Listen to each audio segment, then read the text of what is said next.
નમસ્કાર દોસ્તો, ગઈકાલની ઘટના બાદ ફરી એક વખત ચેતર વસાવાનો વિડીયો સામે આવી રહ્યો છે।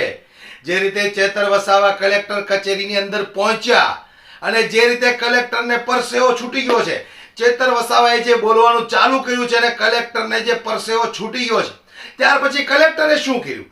કલેક્ટરે સીધો જ અવાજ માર્યો પોલીસને, પણ પોલીસ આવી પણ ચેતર વસાવાએ જે રીતે પોલીસ સાથે વાતચીત કરી, પોલીસના મોઢા પર પણ ટેપ લાગી ગઈ। એનું કારણ શું છે? પોલીસ તંત્ર પણ કઈ બોલી નથી શક્યું, કારણ કે ચેતર વસાવાએ મુદ્દો જેવી રીતે ઉઠાવ્યો છે, કલેક્ટર કચેરીની અંદર જઈ અને કલેક્ટર સાથે જે મગજમારી થઈ છે એ સંપૂર્ણ વિડીયો આપણે જોવાનો છે દોસ્તો, પણ વિડીયો ખૂબ શેર કરવાની જવાબદારી તમારી છે। જે રીતે ચેતર વસાવાની માંગ છે એ માંગ 100% સત્ય છે। આવનારા દિવસોમાં જો અમારી માંગ પૂરી કરવામાં નહીં આવે અથવા તો તમે જે ધંધાઓ ચાલુ કર્યા છે એ ધંધા બંધ કરવામાં નહીં આવે તો આના કરતાં પણ વધારે અમે ઉગ્ર આંદોલન કરીશું। ત્યારે જે રીતે કલેક્ટરને પરસેવો વાળી દીધો છે આમ આદમી પાર્ટી નેતા ચેતર વસાવાએ, આવો એ વિડીયો ઉપર એક નજર નાખીએ, પરંતુ વિડીયો પૂરો જોજો એટલે તમને પણ ખ્યાલ આવે કે આમ આદમી પાર્ટીની અંદર ચેતર વસાવા કેટલી ઈમાનદારીથી કામ કરી રહ્યા છે આવી કોઈનામાં તાકાત કે ભારતીય જનતા પાર્ટીના 156 બાઘડ બિલ્લાઓ છે, એમાંથી એક પણ ધારાસભ્ય જનતા માટે લડતો તમને દેખાય ને તો સોશિયલ મીડિયાની અંદર વિડીયો મને પોસ્ટ કરજો, એના વખાણ કરતો વિડીયો હું મૂકીશ, પણ ક્યારેય નહીં દેખાય। જે રીતે ચેતર વસાવાએ કલેક્ટરની ઓફિસમાં જઈને કલેક્ટરને પરસેવો વાળી દીધો છે દોસ્તો, આવો એ વિડીયો ઉપર એક નજર નાખીએ। પ્રશ્ન ગંભીર છે।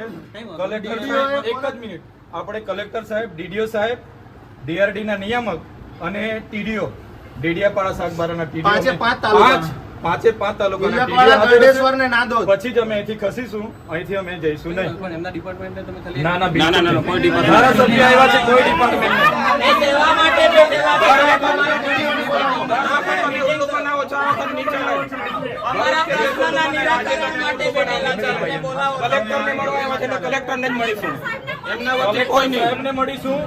આ સરકારમાં તલાટીથી લઈને કલેક્ટર શ્રી સુધી અમારા જેવા ધારાસભ્ય પણ, સાંસદ હોય કે બીજા ચૂંટાયેલા પ્રતિનિધિ, બધા પ્રજાના નોકર છે। અમે પણ નોકર છે પ્રજાના ટેક્સના પૈસા અમને પણ પગાર મળે છે, એટલે કોઈ પણ અધિકારીએ પોતે માલિક છે એવું સમજવાનું નથી। આજે આ બધા માલિકો આવ્યા છે, જવાબ માંગે છે। કલેક્ટર, ડીડીઓ, નિયામક ડીઆરડી ના અને પાંચે તાલુકાના ટીડીઓ ને બોલાવો, પછી જ અમે અહીંથી ખસીશું। અમારે પોલીસ સાથે કોઈ લેવા દેવા નહીં, કાયદો અને વ્યવસ્થા જળવા એ જવાબદારી પોલીસની છે। પોલીસ મિત્રોને હું વિનંતી કરું છું, ભાઈ અમે શાંતિથી રજૂઆત કરવા આવ્યા છે, તમે ઘર્ષણ નહીં કરો જાણી જોઈને, અમારી સાથે તમે હું કરવા ઝઘડો ઉભો કરો છો? ભાઈ કાયદો વ્યવસ્થા જાળવો ને તમે। શાંતિ રાખો। પોલીસ ડિપાર્ટમેન્ટ, અમારા વિસ્તારમાં શિક્ષકો મૂકી આપવાના છો તમે, અમારા વિસ્તારમાં જે આધાર કાર્ડના કેન્દ્રો નથી ચાલતા, રેશન કાર્ડના સર્વર નથી ચાલતું, આયુષ્માન કાર્ડ નથી ચાલતા, તમે અમને બનાવી આપવાના હોય તો બોલો, કેમ તમે વચ્ચે આવો છો? ભાઈ રસ્તાના ખાડા પૂરી આપવાના છો તમે, કેમ? ભાઈ પોલીસ અધિકારી કાયદો વ્યવસ્થા જાળવે ભાઈ, બરાબર છે। અમે તમારી આ વર્દીનો રિસ્પેક્ટ કરીએ છીએ, એનો મતલબ એવું નથી કે તમારાથી ડરીએ છીએ। તમે હોય કે અમારા જેવા ચૂંટાયેલા પ્રતિનિધિ હોય, પ્રજાના આપણે નોકર છે, એ બધા ભૂલવું નહીં જોઈએ। સાહેબગીરી બંધ કરી દેજો, બરાબર? નોકરું કરવું હોય તો હરકા કરો બધા, અમે પણ પ્રજાના નોકર છે, અમને પણ પ્રજાના ટેક્સથી પૈસા મળે છે ને। આ કલેક્ટર કચેરી કોઈના બાપની જાગીર નથી ભાઈ, આ પ્રજાની સેવા માટેની ઓફિસ છે, કેમ આવા દેવામાં નથી આવતા અમને?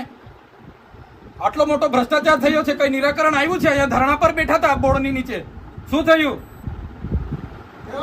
આટલી બધી નુકસાની થઈ છે ખેડૂતોની, કોણ સર્વે કરવા આવ્યું છે? કોઈ આવ્યું છે સર્વે કરવા? એટલે પોલીસ અધિકારીઓને મારી નમ્ર વિનંતી છે, અમે વેલ ગ્રેજ્યુએટ લોકો છે, અધિકારો માટે અમે લડીશું, બરાબર? અમે આ સીન સપાટાને લાકડી, લાઠીચાર્જ, બાતીચાર્જ થી ડરવા વાળા લોકો નથી, અને તમે એ કરવા માંગતા હોય તો પણ અમે તૈયાર છે, ચાલો લડી લઈએ। જ્યાં સુધી અમે સંવાદમાં માનીએ છીએ તો સંવાદમાં રહો, જે દિવસે સંવિધાન અમે સાઈડ પર મૂકીશું, સંવાદ સાઈડ પર મૂકીશું, આરપારની લડાઈ થશે। આ તમને કહી દીધું। કોઈના મગજમાં બીજો ધુમાડો હોય ને, તમારો બધાનો પગાર સરકાર પ્રજાના ટેક્સ થી આપે છે, કોઈના કમલમમાંથી પગાર નથી આવતો, કેમ ભાઈ? સભ્ય નોંધણી અધિકારીઓ કરે છે, કોણે કીધું? કોઈ કયો પરિપત્ર છે? બતાવો અમને। એટલા માટે કેમ છો અહીંયા collector Shri Narmada, DDO Shri Narmada, DRD નિયામક શ્રી અને 5 તાલુકાના ટીડીઓ હશે તો જ અમે ખુલાસો આપીશું. અમે બધા પુરાવા લઈને આવ્યા છે, પુરાવા સમેત ખુલાસો અમે આપવા તૈયાર છે. બધા અધિકારીઓને અમને ખુલાસો જોઈએ. અહીં સુધી અમે જઈશું નહીં. 2 દિવસ રોકાવું પડશે તો રોકીશું. હજુ પણ અમારે 5-10 હજાર લોકોને બોલાવવા છે તો અહીંયા બોલાવીશું. જો અમારું નિરાકરણ નહીં આવશે અમે ખાધા પીધા વગર અહીંયા પડ્યા રહીશું. બરાબર, આ તમારે કાયદો વ્યવસ્થા જાળવો, અમને કોઈ વાંધો નથી. ધક્કા મુક્કી કરીને જાણી જોઈને તમે શું સાબિત કરવા માંગો છો ભાઈ? ડરાવવા માંગો છો, સીન સપાટા કરવા માંગો છો? એ ડરવાવાળા લોકો નથી. અમારા આદિવાસીઓ છે ને, અંગ્રેજો સામે પણ લડ્યા છે. ક્યારેય ગુલામી અમે સ્વીકાર નથી કરી. કોઈના મગજમાં એવો ધુમાડો હોય તો કાઢી નાખજો. તમને અહીંયા આટલા બધા દારૂના બુટલેગરોના તમે પરમિશન આપ્યા છે, કેમ અટકાવતા નથી? નામો આપું? કાળીઓ, ભૂરીઓ, લાલીઓ, ભોલીઓ આપું કે નામો? બંધ કરી દેજો. 10 પેટીના 5 લાખ, 20 પેટીના 10 લાખ. હપ્તા તમારા કોણ કોણ લે છે બધી યાદી છે ભાઈ, સમજ પડે છે ને? આટલો બધો તમે અહીંયા ગરીબો મજૂરો પરથી દંડ ઉઘરાવો છો વગર જોઈતો. તો આ ખાડા પડ્યા છે એના પર એફઆઈઆર કરો ને. લાયસન્સ નથી, આરસી નથી, વીમો નથી, એમ કરીને તમે દંડ 4-4 હજારના દંડ ફટકારો છો મજૂરિયાને. ખાડા પડ્યા છે અધિકારી પર ને કોન્ટ્રાક્ટર પર, કેમ એફઆઈઆર નથી કરતા ભાઈ? એ તમારા ફરજમાં નથી આવતું. આજુબાજુના આવતા ગામમાંથી આવતા મજૂરોને ચોકડી પર રોકીને એમ મન ફાવે એટલે કલેક્ટર શ્રીને, ડીડીઓ શ્રીને અને નિયામક ડીઆરડી ને 5 તાલુકાના ટીડીઓને બોલાવો. ધારાસભ્ય સમેત બધી પ્રજા આવી છે, અમારે રજૂઆત કરવાની છે. અમારે કોઈ બીજી મગજમારી નથી. હું પોતે એકલો રજૂઆત કરવા વાળો માણસ છું, હું આગેવાન છું.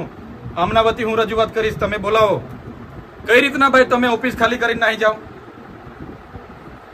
અમારા વિસ્તારમાં દીપડા છોડો, અમારા વિસ્તારના છોકરાઓ માર ખાય, આટલો અત્યાચાર અમે નહીં સહન કરીએ. બોલાવી લાવો. કલેક્ટર સાહેબ ને મળ્યા વગર અમે જઈએ નહીં. અમે કોઈ આસિસ્ટન્ટ ને કોઈ પીએન અમે મળવાના નથી ભાઈ. એ નિરાકરણ માટે બેઠેલા છે, એમને ભાગવાને કહો. મળવું છે, નિયામકને મળવું છે, કલેક્ટર અહીંયા જ કલેક્ટર સાહેબ ની અધ્યક્ષતામાં આપણે એસપી સાહેબ ના ના બિલકુલ. સેવા માટે બેઠેલા છે. આખા જિલ્લાની પ્રજા આવેલી છે, તમે જવાબ કલેક્ટર શ્રી નું હેડક્વાર્ટર નર્મદા છે, રાજપીપળા. એમણે આ રાજપીપળા છોડાય નહીં. હમણાં ડિઝાસ્ટર મેનેજમેન્ટ ની આટલી બધી આપત્તિ ચાલે છે. કોન્ફરન્સ હોલમાં બેઠા છે, અહીંથી હમણાં નીકળીને ગયા. બોલાવી લાવો કોન્ફરન્સ હોલમાં. મને કીધું, એમના કર્મચારીએ કીધું હમણાં જ નીકળીને કોન્ફરન્સ હોલમાં બેઠા છે. બોલાવી લાવો. ના ના, અહીંયા અમારી બૂમ બરાડા થયા એટલે કલેક્ટર સાહેબ અહીંથી નીકળીને ક્યાં બેઠા છે? બોલાવી લાવો પેલી ચેમ્બરમાં. હા, તમે એવું કેમ કેવ છો નથી એમ? તમે કેમ કેવ છો કલેક્ટર સાહેબ નથી?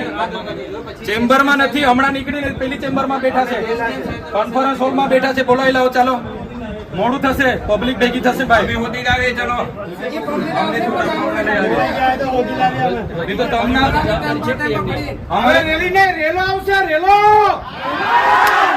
અમારે મળવું હોય તો અમે જઈને મળી આવે. ચાલો, બધા આપણે જઈને મળી આવે. ચાલો, હા, પૂછી લો. ત્યાં જઈને મળી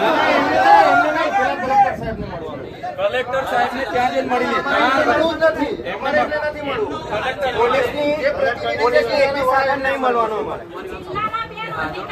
ના ના, કલેક્ટર શ્રી પેલા એમાં છે, એમના કર્મચારીએ કીધું. ના ના, છે ભાઈ, પેલી ચેમ્બરમાં હમણાં નીકળીને ગયા, કીધું ને. આવું થોડું ચાલે છે ને.